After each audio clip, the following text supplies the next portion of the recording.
हाँ तो बेटा, प्यारे बच्चे लोग कैसे हो आप। उम्मीद है कि आप लोग बड़े अच्छे होंगे।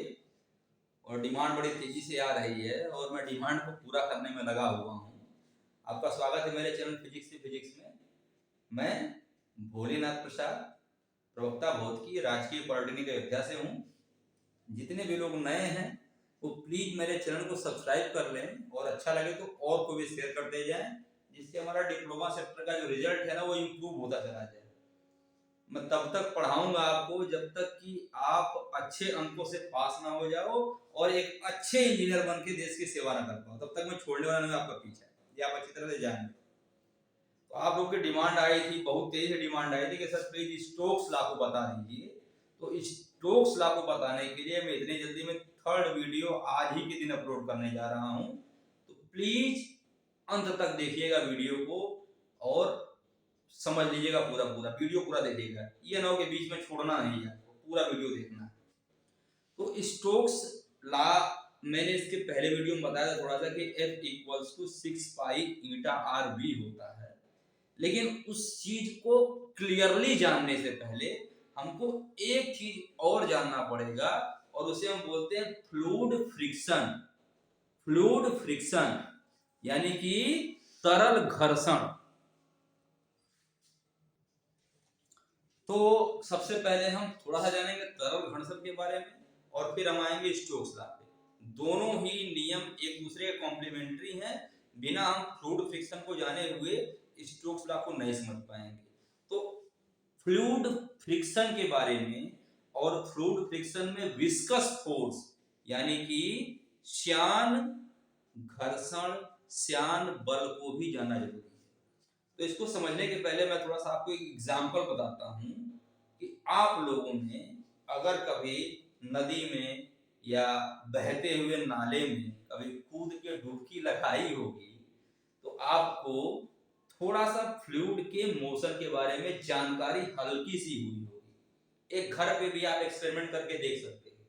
मैं आपको बता रहा हूं कि अगर आप नदी के बहाव को देखते हो ना तो आपको लगता है कि पानी बहुत तेजी से बह रहा है। लेकिन अगर आप उस नदी में उतर के देखोगे, अगर आप तैरने वाले हो उतर के देखोगे तो आपको बहाव ऊपर की तरफ में जितना तेज दिखता है, जैसे जैसे आप पानी के अंदर जाते जाओगे आपको ये फील होगा ना कि बहाव धीरे धीरे घट रहा है। और एकदम तली में जब जाओगे तो बहाव आपको बिल्कुल रुका हुआ मालूम चलेगा। ऊपर बहाव तेज और नीचे की तरफ में बहाव धीरे धीरे स्लो होता जाता है। एक बात तो ये समझ लो, अच्छी तरह बैठा लो।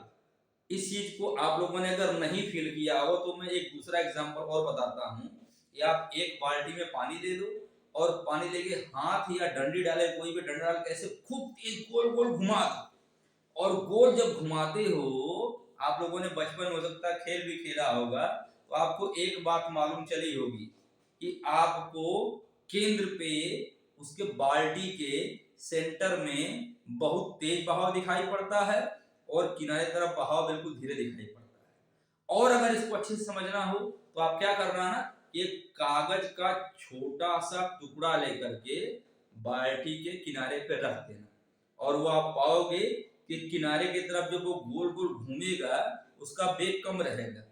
लेकिन जैसे जैसे वो केंद्र की तरफ आएगा उसका वेग बढ़ता जाएगा और बीच में तो इतना तेज वेग होता है ना कि एक एडी बन जाता है, एक भंवर बन जाता है। वहां पे कागज जाके बीच में गुड़ुम से डूब जाए। ऐसा क्यों होता है आपको पहले ये समझना है। अगर इस चीज को हम एक डायग्राम में दिखाएं तो आप इस डायग्राम को ऐसे समझ सकते हो कि जो तल होता है नदी का या नाले का या किसी भी चीज का, उसमें द्रव के वेग को अगर हम समझे तो एक हम तीर बना सकते हैं, एक तीर बना सकते हैं और ये तीर आपको सारी कहानी बता देगा। ये जो तीर की लंबाई दिखाई पड़ रही है ये लंबाई दिखाती है द्रव के वेग। तली की तरफ अगर ये तली है, ये ग्राउंड है, तो इसके साथ लगे हुए द्रव का वेग कम, इसके ऊपर वेग ज्यादा, इसके ऊपर और ज्यादा, और ऊपर आप बढ़ते जाओगे। हम ये कह दें कि जैसे जैसे हम नीचे से ऊपर बढ़ेंगे वैसे वैसे वेग का मान बढ़ता जाता है। इसका मतलब क्या हुआ? मेन समझने वाली बात है, इसका मतलब क्या? इसका मतलब ये हुआ कि ये द्रव का प्रवाह परत के रूप में हो रहा है, लेयर के रूप में हो रहा है, और हर एक लेयर की स्पीड दूरी के साथ में लगातार बढ़ रही है। नीचे से ऊपर बढ़ रही है और ऊपर से नीचे घट रही है, और इसको हम बोलते हैं, अगर किसी फिजिकल क्वांटिटी या भौतिक राशि का मान दूरी के साथ बदलता है तो हम उसको कहते हैं वेग प्रवणता या वेलोसिटी ग्रेडियंट। एक चीज, और ये जो लेयर के रूप में प्रवाह होता है, इसका तात्पर्य ये होता है कि हर दो लेयर के बीच में एक घर्षण बल काम करता है, जिसे हम तरल के भाषा में विस्कस फोर्स बोलते हैं, या हम बोलते हैं श्यान बल, कि एक लेयर दूसरे लेयर के मोशन का अपोज करता है कि तुम आगे न बढ़ो, जैसा कि घर्षण बल में होता है। अगर हम उस श्यान बल को कैपिटल एफ से दिखाते हैं, कैपिटल एफ से, तो ये श्यान बल या घर्षण बल ये विपरीत दिशा में हर दो लेयर के बीच में उल्टे दिशा में काम करेगा, वो रोकता है मोशन को। और ये श्यान बल प्रोपोर्शनल होता है, नंबर एक, कि कितना लेयर का एरिया कांटेक्ट में है, एरिया ऑफ कांटेक्ट, नंबर एक चीज। और मैंने जो अभी बताया, एक टर्म बताया आपको, वेलोसिटी ग्रेडियंट या वेग प्रवणता, मैं यहां लिख भी दे रहा हूं ताकि आपको याद रहेगा, वेग प्रवणता या हम बोलते हैं वेलोसिटी ग्रेडियंट। इसका मतलब ये होता है, प्रवणता शब्द कहीं भी दिखाई पड़ गया तो आप ये मान लेना कि भौतिक राशि के मान में दूरी के साथ परिवर्तन हो रहा है। उस चीज को हम दिखाते हैं mathematically, F proportional to dv upon dx,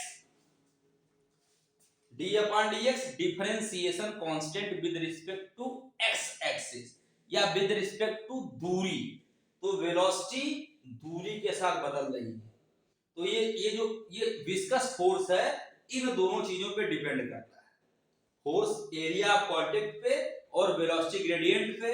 इन दोनों को अगर मर्ज कर देंगे तो F प्रोपोर्शनल टू हो जाएगा A into dv upon dx, या अब प्रोपोर्शनलिटी हटाएंगे तो एक कांस्टेंट लगता है, उसको बोलते हैं ईटा A dv अपॉन dx। यहां पर हम किसी ईटा को बोलते हैं कोफिशिएंट ऑफ विस्कोसिटी, या उसको हम बोलते हैं श्यानता गुणांक। तो एक तरह से आप ये बोल सकते हो, श्यानता जो शब्द है या विस्कोसिटी जो शब्द है, इसका मतलब ये होता है कि किसी भी तरल का लेयर के रूप में प्रवाह, परत के रूप में प्रवाह, और परत के रूप में प्रवाह इसलिए होता है कि तरल भी आपस में एक दूसरे लेयर के ऊपर विपरीत दिशा में एक बल लगाते हैं, और वो बल कौन सा है? श्यान। तो ये कहानी हो गई F equals to eta A dv upon dx। Eta का डायमेंशन निकालना भी आपको आना चाहिए। ईटा इक्वल्स टू क्या होगा? F upon A dv upon dx। आप सॉल्व करोगे तो ml to the power -1 t to the power -1 आपको मिल जाएगा। एक बात हो गई। हमारा मुद्दा क्या था? हमको जानना था स्टोक्स का नियम। तो ये तो सिंपल तरल के प्रवाह के लिए है। अब हम इसको मेन मुद्दे पे आते हैं, जो कि आपको समझना था, जिसके लिए आप लोगों ने रिक्वेस्ट जारी हुई थी कि स्टोक्स का नियम जानना है, उसके बारे में समझते हैं हम। और स्टोक्स का नियम समझने के लिए हमको एक और चित्र बनाना पड़ेगा, आप तभी समझ पाओगे स्टोक्स का नियम, जो कि हमने अब अपने वीडियो में भी दिखा दिया था। उसी को आपको समझना है मेनली, कि एक कोई हमारे पास बर्तन है, इस बर्तन में कोई तरल भरा हुआ है, कोई फ्लूइड भरा हुआ है, ठीक।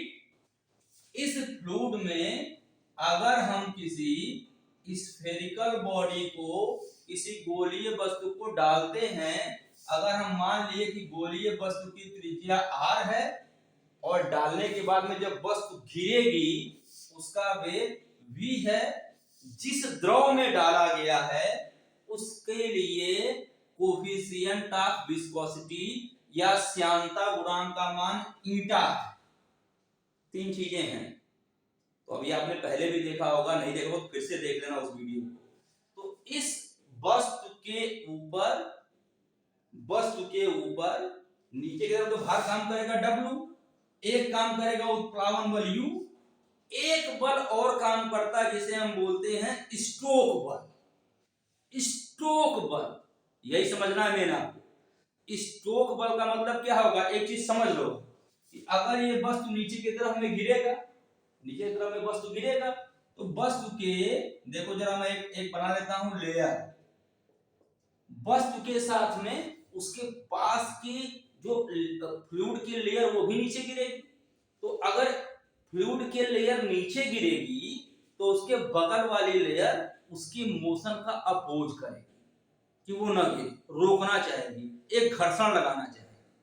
वही वाला घर्षण बल है स्टोक बल। वो क्या चाहती है कि जो इस वस्तु के साथ में लगी हुई लेयर है उसकी रफ्तार कम हो। That is Stokes force. तो जो स्टोक बल वो F होता है, वो नंबर एक डिपेंड करता है किसी पे कि इसकी कोफिशिएंट ऑफ विस्कोसिटी ईटा कितनी, श्यानता गुणांक ईटा कितनी, इसके डायरेक्टली प्रोपोर्शनल है। सोचो जरा, तुम देखो कि पानी में कोई चीज गिराओगे ना तो जल्दी गिर जाएगी, लेकिन वही सोचो कि अगर वही चीज तुम शहद में गिरा दो या गोंद में गिरा दो जो कि गाढ़ा है तो धीरे धीरे गिरेगी। क्यों? क्योंकि वहां पे घर्षण बल ज्यादा काम कर रहा है। ये दिमाग में घुसा लो। तो F प्रोपोर्शनल टू नंबर एक ईटा होता है, दूसरा F proportional to small r होता है कि वो वस्तु कितनी बड़ी है या वस्तु कितनी छोटी है। बड़ी वस्तु होगी तो उसके साथ ज्यादा लेयर नीचे आएगी, छोटी वस्तु होगी तो लेयर कम नीचे आएगी। जितनी बड़ी लेयर नीचे आएगी उतना ही उस लेयर के मोशन का विरोध होगा। तो F proportional to eta, F proportional to R, और तीसरा F प्रोपोर्शनल टू V भी होता है कि गिरने वाले वस्तु का वेग कितना ज्यादा या कितना कम है। अगर वस्तु ज्यादा तेजी से गिरेगी तो उसमें मोशन का अपोज भी उतना ही ज्यादा। तो वस्तु के गिरने पे जो एक तरह का घर्षण बल है वो इन 3 चीजों पे निर्भर करता है। अगर हम इन तीनों को मिला देंगे तो F proportional to eta into R into V हो जाएगा, और अगर प्रोपोर्शनलिटी हटाएंगे तो यहाँ पे प्रोपोर्शनलिटी लग जाता है 6 pi eta into R into V। इसी को हम बोलते हैं स्टोक का नियम। कैसे देख लेना, रिवाइंड करके देख लेना, 2-3 बार देख लेना समस्या का समाधान। तो आपकी जो समस्या है उसका समाधान हो गया है। नेक्स्ट वीडियो में जल्दी मिलेंगे। मुझे फटाफट कमेंट करते रहो, वीडियो को शेयर करते रहो, औरों को बताते रहो। जितनी जल्दी आप रिस्पांस करोगे उतनी जल्दी मैं भी रिस्पांस करूंगा। मेरे मोटिवेशन से आपको पढ़ना है और आपके मोटिवेशन से मुझे आगे वीडियो बनाना है। तो जिन लोगों ने भी अभी तक सब्सक्राइब नहीं किया सब्सक्राइब कर लो, अच्छा लगे तो शेयर करो, और शेयर करने के साथ में एक रिक्वेस्ट और है कि भाई वीडियो पूरा देखो, जिससे कि मैं अपनी बात आपको समझाने में सफल हो पाऊं। अगर मजा आ रहा है तो एक कमेंट जरूर लिखना कि हाँ सर अच्छा लगा, और फिर आगे की वीडियो में बनाता रहूंगा लगातार। तब तक नहीं छोड़ूंगा आपको जब तक कि आपको फिजिक्स एकदम हलवा नहीं लगे। यहाँ अब मजा आ रहा है, मैं समझ सकता हूँ। Thank you very much for watching this video. Thank you.